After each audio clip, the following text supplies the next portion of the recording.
مومن امت کے اندر خصوصاً وہ جنات جو پیسفک اوشنز میں ہیں اور ان کے سردار جناب جعفر الدین صاحب، اعوذ باللہ من الشیطان الرجیم، بسم اللہ الرحمن الرحیم۔ شروع کرتا ہوں اس خداوند قدوس کا نام لے کر جو مالک ہے انس و جنس کا، جو مالک ہے زمین اور آسمان کا، ہر وہ مردہ اور زندہ چیز کا مالک ہے۔ جیسا کہ آپ جانتے ہیں ہمارا موضوع ہے عقل اور جہل۔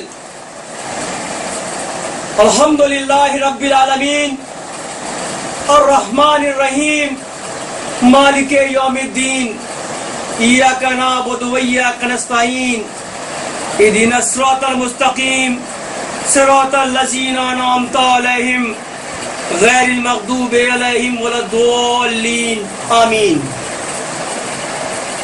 ابھی ہمارے حافظ جی ایک سور پڑھ رہے تھے، سورہ منافقون،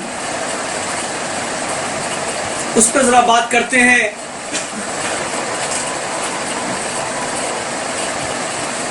کہ یہ منافق فرما رہے ہیں کہ اے نبی ہم آپ پر یقین لاتے ہیں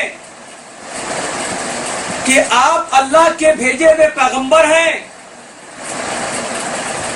تو خدا کا جواب کیا آتا ہے؟ یقیناً تم اللہ کے بھیجے میرے بھیجے پیغمبر ہو، لیکن یہ منافقین تم کو دھوکہ دے رہے ہیں، یہ تم کو دھوکہ دے رہے ہیں۔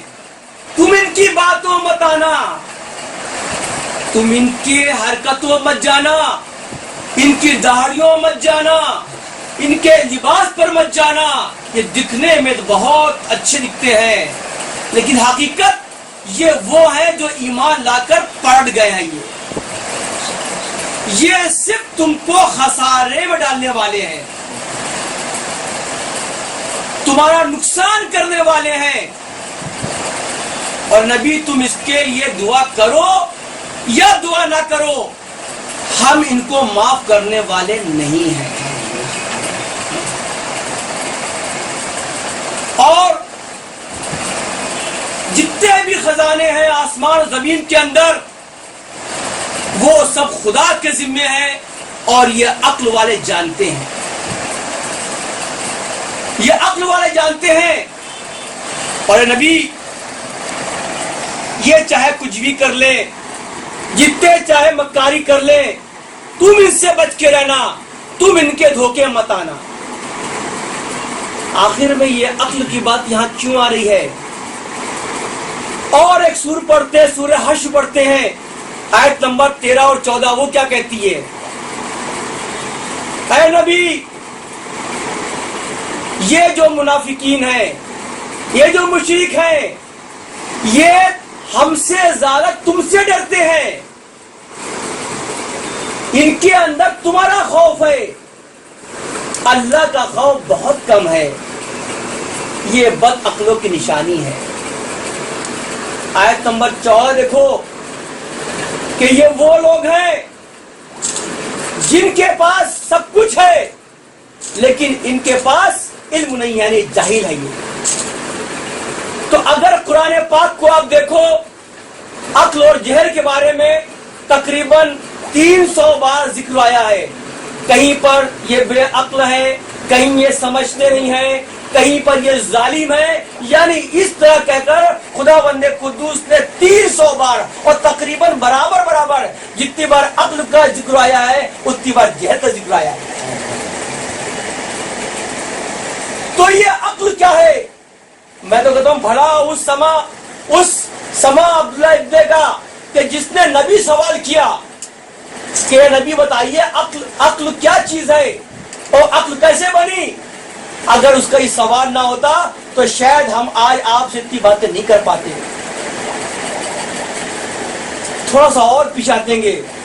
سما بن عبداللہ نے اپنا جسم کے کپڑے بدل دیے، چینج کر لیا اپنے کو، کہ آج دیکھتے ہیں کہ نبی ہم کو پہچان پاتے ہیں کہ نہیں پہچان پاتے ہیں۔ وہ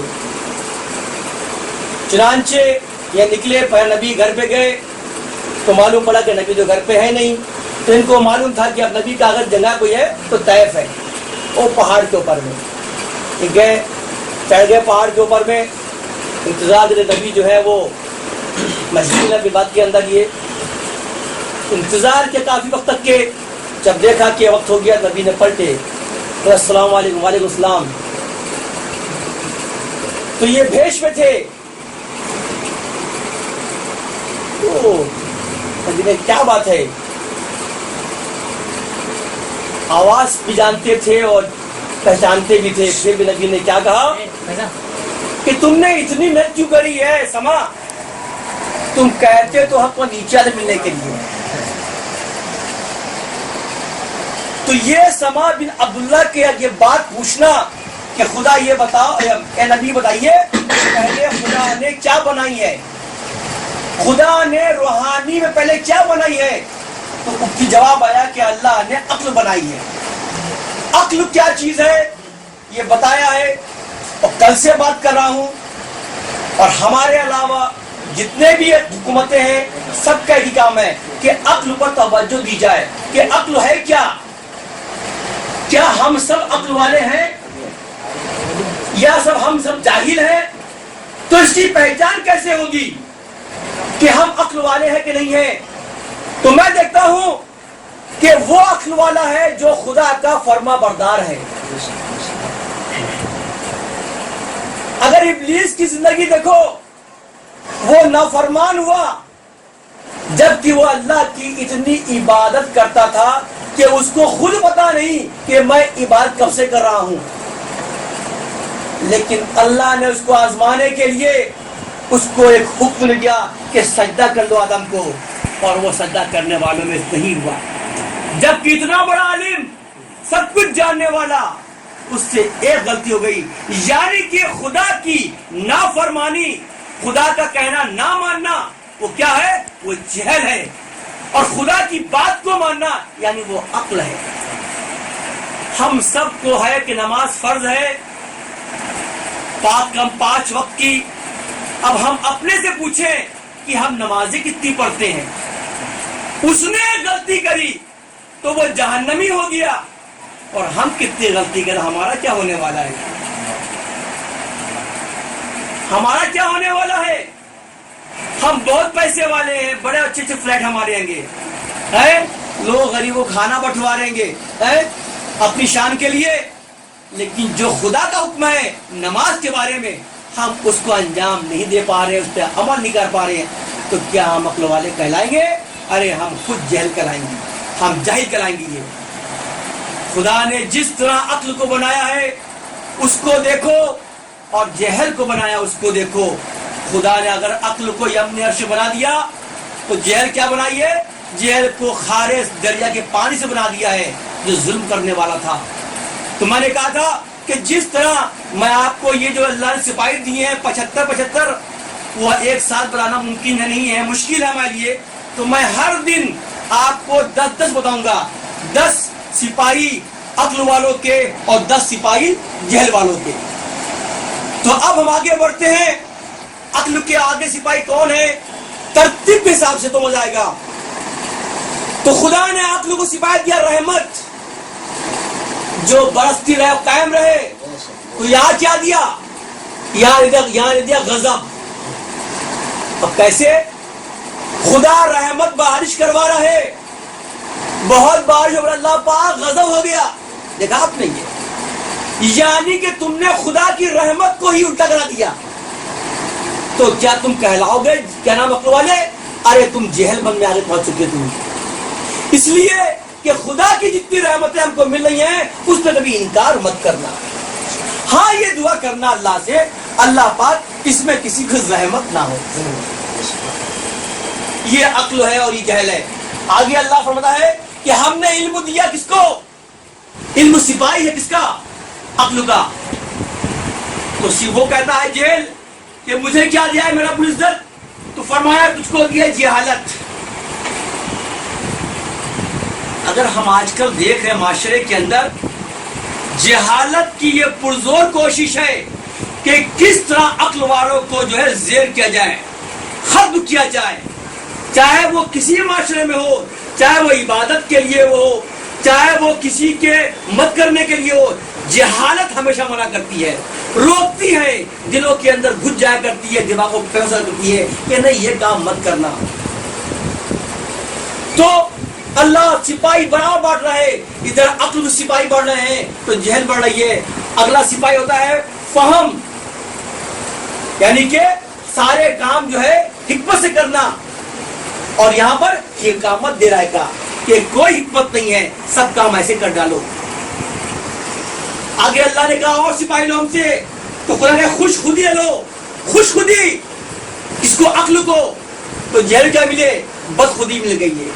یعنی ہر چیز کا الٹا مل رہا ہے، ہر چیز کا الٹا مل رہا ہے. آپ پر زور دو کہ یہاں خوش خودی ہے تو یہاں پر بد ہے، یعنی کہ ان کو خوشی چاہیے، غم چاہیے ان کو. یہ ہم غم کے بارے میں برا ہم بتا رہی ہے، غم اللہ تعالیٰ سب کو نمازتا ہے، لیکن ان کا مقصد ہے کس طرح ایمان والوں کو ہم جو ہے غمگین کریں، جیسا کہ نبی کے وقت میں ہوتا رہا ہے.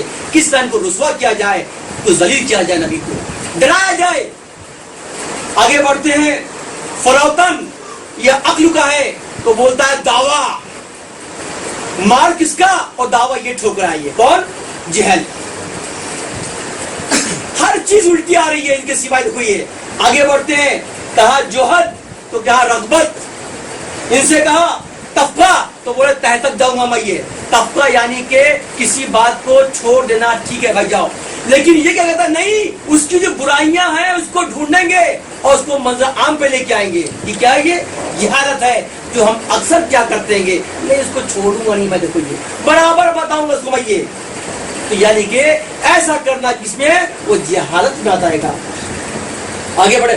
فکر و سکن، ہاں، اور یہاں کیا آئے گا؟ بالکل بے باکی. خدا کی فکر کرنی نہیں ہے، بے باکی سے خدا کی نافرمانی کرتے ہیں گے. ارے کون پوچھنے والا، کون دیکھتا ہے گا. آگے بڑھتے. سخاوت تو یہاں کیا آ گیا؟ خوب دو اللہ کے راہ پر. یہ کہتا بخل کر دو، کنجوس بن جاؤ، خوب کنجوسی کرو، لیکن جب فضول خرچی کرنے میں آئیں گے بولے خوب کر لو. تو کہاں سخاوت اور کہاں بخل، جو اللہ کو قطعی پسند نہیں ہے. سخاوت اللہ کو بہت پسند ہے اور بخل اللہ کو قطعی پسند نہیں ہے. کہ بدی سے ڈرنا تو بولتا بالکل مت ڈرو، خوب گناہ کرو، جتنا چاہے کر لو. اس طرح عقل کے 20 سپاہی ہو گئے آج اور جہل کے 20 ہو گئے.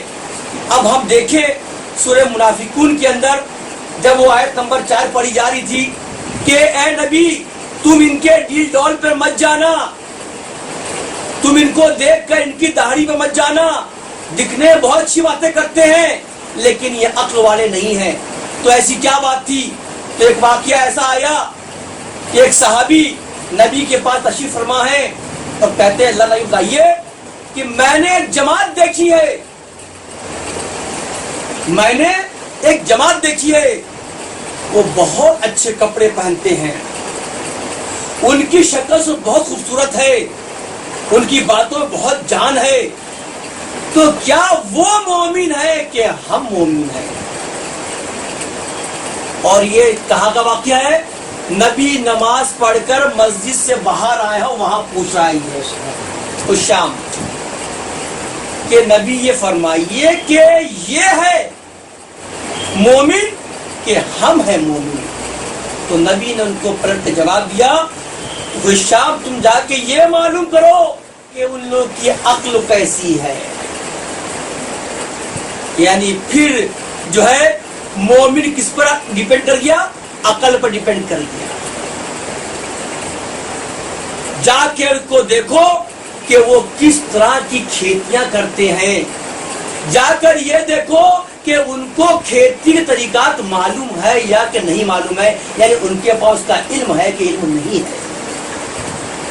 پھر جا کے دیکھو کہ وہ کس طرح کی رائے دیتا ہے. اگر اس میں سے ان کے پاس کچھ بھی نہیں ہے تو وہ مومن نہیں ہے، اور مومن نہیں ہے تو وہ عقل والا بھی نہیں ہے. یعنی کہ عقل کس کو ہے؟ عقل مند کون ہے؟ جو کہ مومن ہے. ایک واقعہ اور گزرتا ایسا ہے کہ ایک فرشتہ پرواز کر رہا تھا تو دیکھا ایک شخص جو ہے اللہ کا نام لے رہا ہے، اور جگہ بڑی خوبصورت ہے، پہاڑوں کا ہے، جھرنے گر رہے ہیں اور تمام طرح کی گھاسیں اگی ہوئی ہیں اور یہ اللہ اللہ کر رہا ہے. تو کسی نے جواب اللہ سے سوال ہو گیا کہ اللہ پاک یہ کتنا اچھا انسان ہے، تو اس کو جنت دے دے گا؟ یہ سوال تھا. یہ تو جواب کیا آتا ہے کہ نہیں، اس کی بات پر جنت نہیں ہے. تو میں نے آپ کیسی بات کر رہے ہیں؟ دیکھو نہ کریے، جاؤ اس کے بعد انسان بن کے جاؤ. کہ یہ وہاں پہ جاتا ہے فرشتہ انسان بن کر پوچھتا ہے سلام ولام کرا، کیسے ہیں آپ؟ یہ ٹھیک ہے، بولا ہاں بہت اچھا ہوں. کہ ماشاء اللہ بہت اللہ کا بات کر رہے ہیں. کہنے ہاں میں کر رہا ہوں. میں یہ کہنے ایک بات ہے، کہنے میں کتنی جگہ خوبصورت پہ بیٹھا ہوں، گھاسیں اگی ہوئی ہیں، خدا نے یہاں پر کوئی گدھا نہیں بنایا تو اس کو کھا لیتا ہی ہے. اب بتاؤ اس بات کیا مطلب تھا؟ یہ خدا تو گدھا بنا چکا تھا پہلے. یہ تو یہ بتا رہی کہ اس انسان کی عقل نہیں ہے، وہ جہل ہے، اور جو جہل ہے جنت مشکل نہیں ہے. اتنی ایک دوسرے میں پیچ ہے کہ جس کو آپ الجھو مت، صرف سمجھو کہ جو مومن ہے وہی عقل والا ہے، جس کے پاس اچھی رائے ہے، جو اچھی باتیں کرتا ہے اور اس پر عمل کرتا ہے، جو اللہ کی فرما برداری کرتا ہے، وہی عقل والا ہے. باقی جتنے بھی ہیں وہ سب گنتی جہل میں ہوتی ہے. ایسی واقعہ ہے کہ نوح علیہ السلام اپنے بیٹے کنعان کو بلاتے ہیں آؤ بیٹا یہاں آؤ اور سنو. کہنے کیا سنوں؟ کہنے یہ سمجھو کہ یہ دنیا ایک سمندر کی مانند ہے. یعنی یہ پوری دنیا ایک سمندر کی طرح ہے، اس کو وہی پار لگا سکتا ہے جو عقل کی کشتی پر بیٹھ کر آئے گا. جو عقل کی کشتی پر بیٹھ کر آئے گا. اور اسی دنیا نے، اس سمندر نے نہ جانے کتنی جہل کشتی کو ڈبو دیا ہے. یعنی اس کائنات کے اندر بھی جو جاہل ہے، جو اپنے کو یہ سمجھ رہے ہیں کہ بہت پیسے والے ہیں اور اللہ کے نافرما بردار ہیں، اگر وہ بھی اس فتنے میں ہے، اس فطور میں ہے، اس بہکاوے میں ہے کہ وہ سب سے افضل ہے، یقین جانا وہ سب ڈبو دینے والوں میں شامل ہوئے. جب نوح کی بات آ گئی تو دیکھیں کہ نوح کے وقت میں جہالت کیا تھی. نوح علیہ السلام اس کائنات کے اندر تقریباً 24 سال رہیں گے. اب آپ سوچیں گے کہ آدم کی عمر تو 1000 سال تھی، سب سے بڑی عمر تھی، یہ 24 سال کہاں سے آ گئی ہے؟ تو ہم آپ کو بتائیں گے کہ 24 سال کیسے ہوتے ہیں. 2400 سال یہ، ارے 2400 سال میں سے ایک حصہ تو وہ تھا کہ نوح نے اب دنیا سے بالکل بے در ہو گئے تھے اور جو تھے وہ جنگلوں پہنچ گئے تھے اور تقریباً جنگلوں میں 800 سال رہے ہوئے اور 600 سال تک آپ تبلیغ کری ہے، یعنی عوام کے بیچ میں آئے ہیں. اور 250 سال میں لگے ان کو کشتی کو بنانے میں، اور 50 سال لگ گئے وہ پٹھرے جو آتے تھے آسمان سے بیج، ان کو بوتے تو کاٹتے تھے. اس کے بعد تقریباً دیکھ لو، آپ جوڑو اس کو یہ تو آپ کو معلوم پڑ جائے گا. تو اس کے بعد جب کشتی پار لگ گئی، اس کے بعد آپ 600 سال اور رہیں گے. تو 12 8 20 اور کتنے ہوئے یہ 4، پورے 2400 سال رہیں گے. لیکن اس 2400 سال میں یہ دیکھو کہ ان کے وقت میں عقل والے کتنے تھے. اتنی بڑی عمر پانے باوجود بھی کتنے ملے؟ آپ تعجب کرو گے کہ صرف اور صرف ان کی اس عمر کے اندر ان کو ایک ہی نہ تھا. جی ایک، یہ تبلیغ کر رہے ہیں. جب دیکھا کہ نافرمان کی گنتی بہت بڑھ چکی ہے تو خود ہی کا اللہ پاک ان پہ تو عذاب ڈال دے. تو اللہ کا حکم ہے اے نوح اب یہ ایمان لانا نہیں ہے، جتنے تھے وہ سب لا چکے ہیں. اتنی بڑی مشقت کری تو کیا ان کے وقت میں دیکھو جتنی تکلیف نوح علیہ السلام اٹھائی کوئی اٹھا نہیں پایا گا. بیچارے وہ نکلتے تھے، لوگوں کو سمجھاتے تھے تبلیغ کے بارے میں، اللہ کے بارے میں، تو لوگ کان کو بند کر لیا کرتے تھے، بولتے دیوانہ اور پاگل آ چکا پر. یہ جتنی بےعزتی آپ کی گئی ہے شاید ہی کسی پیغمبر کی گئی ہے، کیونکہ اس وقت جہالت کا دور تھا، کوئی تیاری نہیں تھا اس بات کو ماننے کے لیے کہ خدا ایک ہے. ان کا تو یہی کہا تھا کہ خدا تو بہت ہے، ان کا یہ کہا تھا کہ ہمارے خدا وہی ہے، لات ہے، منات ہے، عزا ہے، حبل ہے، اور کوئی نہیں ہے.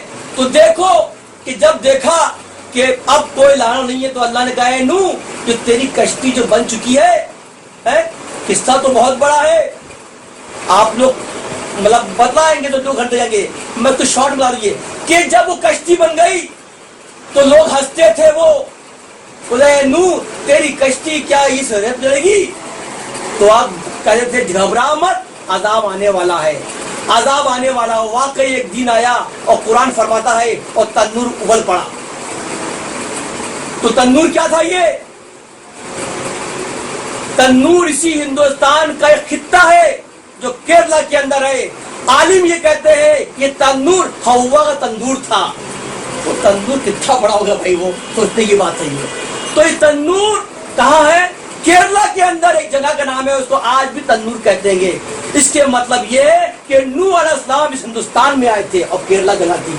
جب میں نے اور تشریح کری اس بارے میں تو سنسکرت میں کتابوں لکھا کہ ہاں یہاں پر ایک ناؤ والا آیا تھا. یہاں پر یہ کون تھا؟ ناؤ والا آیا تھا. آج بھی وہ کتابوں میں لکھا ہوا ہے. تو تنور ابڑا تو یعنی نیچے سے پانی ابڑتا ہے، آسمان سے پانی آتا ہے، اور اتنا پانی آتا ہے، اتنا پانی آتا ہے.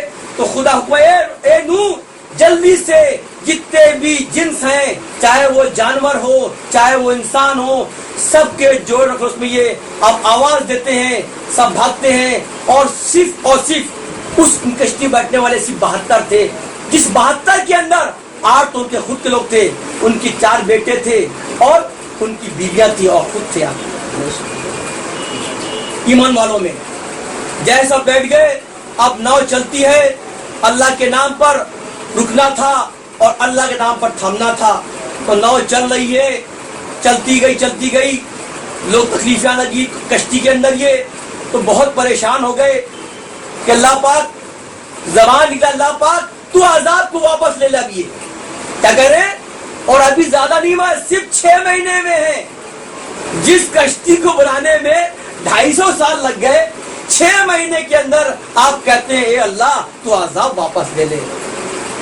ان کو یاد آیا کہ جب وہ کشتی بنا رہے تھے تو اوپر سے وحی آئی تھی، اے نوح بسم اللہ الرحمن الرحیم لکھ، اور پھر کشتی بنا. اس کے بعد خداوند قدوس نے ان کو جو پٹھے دی تھے ان کی تعداد بھی 1,24,000 تھی. وہ کہا کہ بسم اللہ لکھ دے اور یہ نام بھیج رہے ہیں، ہر پٹھرے پر ایک کا نام لکھتا جا. جب 4 پٹھرے بچ گئے تو بولے اللہ پاک تو نے سب کے نام تو بھیج دیے، ابھی 4 بچے ہیں، ان پٹھروں میں کس کا نام لکھوں میں؟ تو خدا نے کہا اس پہ لکھ، اس پہ نام آئیں گے جو ہمارے محبوب کے عزیز ہوں گے، یعنی کس کے؟ نبی کریم کے ہوں گے، ان کی آل ہوگی. تب کہہ رہے نام بتائیے، تو لکھو علی، فاطمہ، حسن و حسین. یہ کشتی تیار ہو گئی تو ان کو یاد آ گیا کہ اللہ نے وہ آخری 4 نام کو دیے. تو تخت کو توڑتے اس پہ لکھتے ہیں اے خدا بندے قدوس بسم اللہ کہ تجھے واسطہ ہے اس آخری 4 ناموں کا، اس عذاب کو واپس لے لے. اور یقین جاننا کشتی کوہ جدی میں رک گئی، جب پہاڑی سے عراق کے اندر جو نجف و اشرف کے پاس میں گی، اتر گئے. خدا نے کہا ہے نوح بسم اللہ کر کے اتر کے آ گئے. انہوں نے وہاں پر اپنی بستیاں بنائی چھوٹی چھوٹی سی. ان کے جو خاندان کے تھے 8، ان کے بچے خود سام ہام 7، ان کی بیویاں خود 8 لوگ ہو گئے، باقی الگ کر دیا. تو اس بستی کا نام رکھا سوانین رکھا، اس بستی میں کہیے. اور دیکھو اتنی سب کچھ کرنے کے بعد وہ جو بچ گئے تھے اس 72 میں سے تو 8 یہ ہٹ گئے. اب کتنے بچے؟ جو بچے تھے ان لوگوں نے اتنی بڑے مصیبت سے نکلنے کے بعد اپنی جہالت کا اظہار کر دیا اور وہ نافرمان ہو گئے. تو خدا نے کہا ان سب پر بھی عذاب ہے، تو وہ سب ختم ہو گئے. اب جو دنیا چلی وہ نوح چلی ہے اور نوح کی آج چلی ہے. اس لیے نوح کو ثانی آدم بھی کہتے ہیں، دوسرا آدم کہتے ہیں. یعنی آج ہم سب جتنے بھی ہیں وہ نوح علیہ السلام کی اس میں جنس میں سے آ رہیں گے. اور اب ہم دیکھتے ہیں کہ ہم تو جن میں سے آ رہے ہیں، کتنی جہالت تھی اور ہم اپنے کو کیا عقل اتاریں گے، ہم کتنے عقل مند رہیں گے. تو اب جس دور میں ہم ہیں ہم اس کی بات کرتے ہیں، کیا ہم وہ خدا کا فرمان پورا کر پا رہے ہیں؟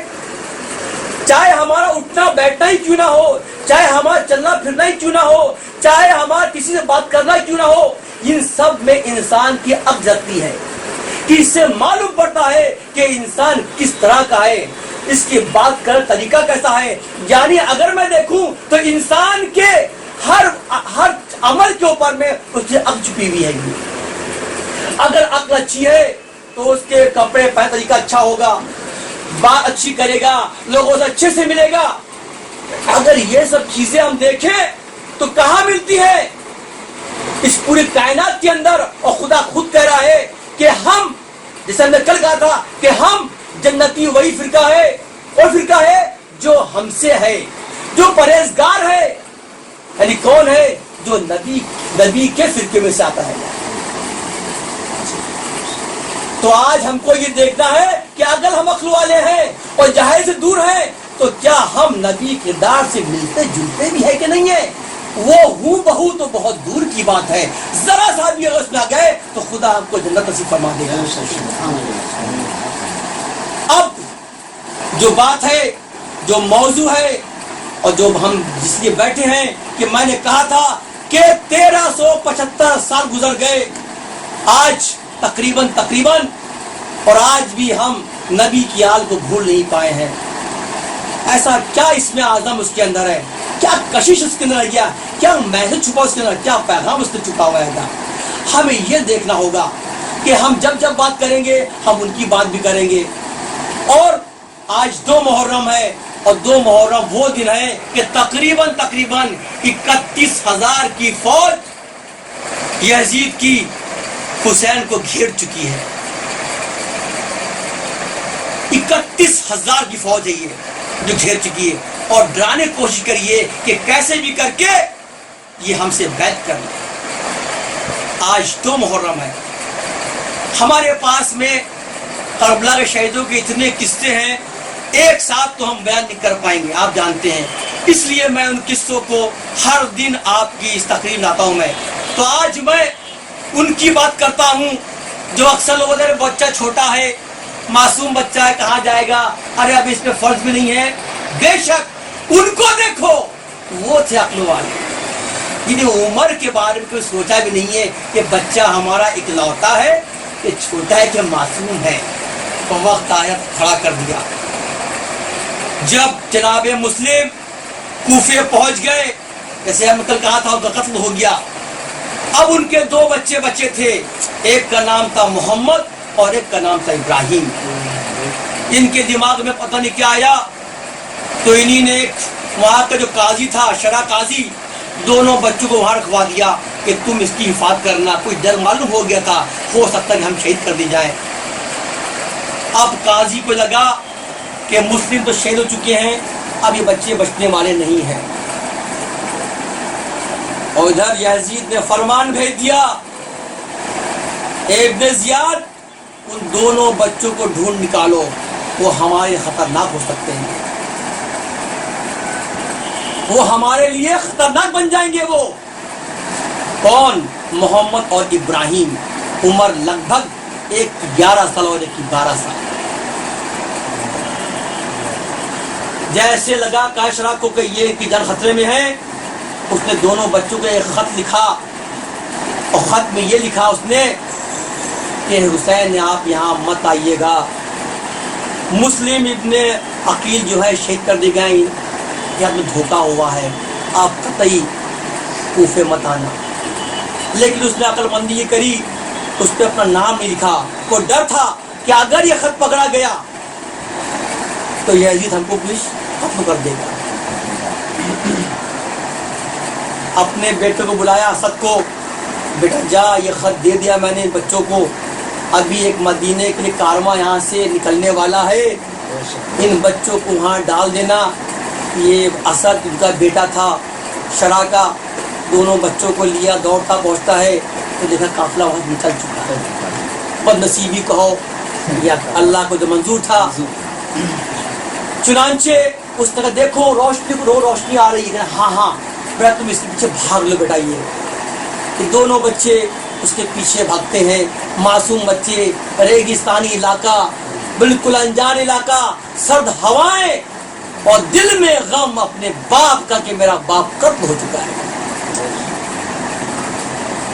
لیکن وہ قافلہ بھی چھوٹ گیا، ہمت کرتے کرتے بچے بھاگتے رہے، صبح نمودار ہو گئی تو دیکھا گول گھوم کر کے پھر کوفے میں آ جاتے ہیں۔ کیا کہیں گے اس کو؟ بدقسمتی کہو گے یا قسمت کہو گے؟ آ گئے تو دیکھا ایک کنواں ہے، تھوڑا پانی پی لیں، تھوڑا پانی پیا، دیکھو اوپر ایک پیڑ لگا ہوا ہے، ڈر خوف ہوا کہ کہیں کوئی دیکھے گا ہم کو پکڑ لے گا، اس پیڑ کے اوپر جا کے بیٹھ گئے۔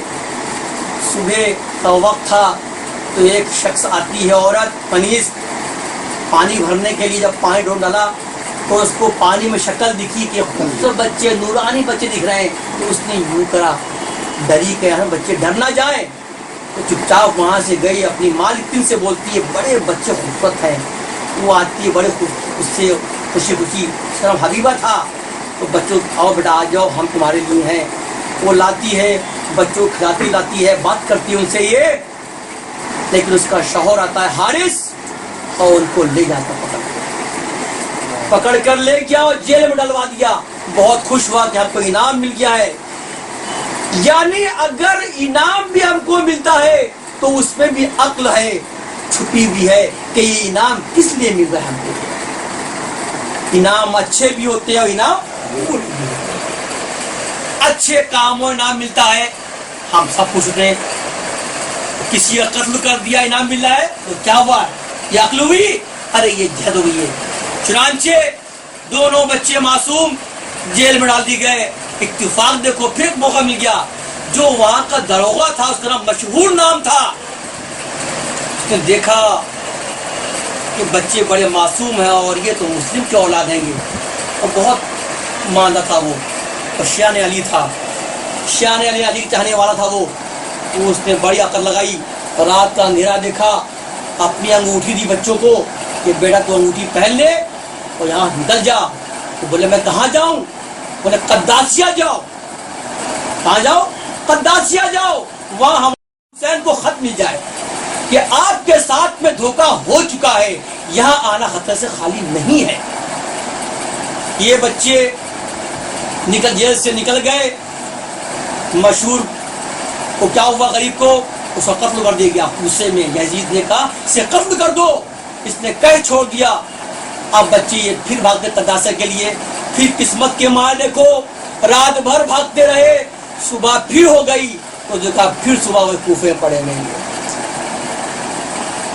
بڑا عجیب و غریب معاملہ ہے۔ کیا یہ کہہ سکتے ہو نعوذ باللہ کہ خدا ان کے ساتھ نہیں ہے یا وہ حق پر نہیں ہے؟ اس میں کچھ تو راز چھپا ہوا ہے۔ یہی پر عقل اور جہل کی جنگ چل رہی ہے کہ اس میں بھی ہے کہ یہ بچے بار بار جا رہے ہیں اور پھر موت کے منہ میں چلے آ رہے ہیں۔ ایسی کیا بات ہے؟ یہ کیا ماجرا ہے؟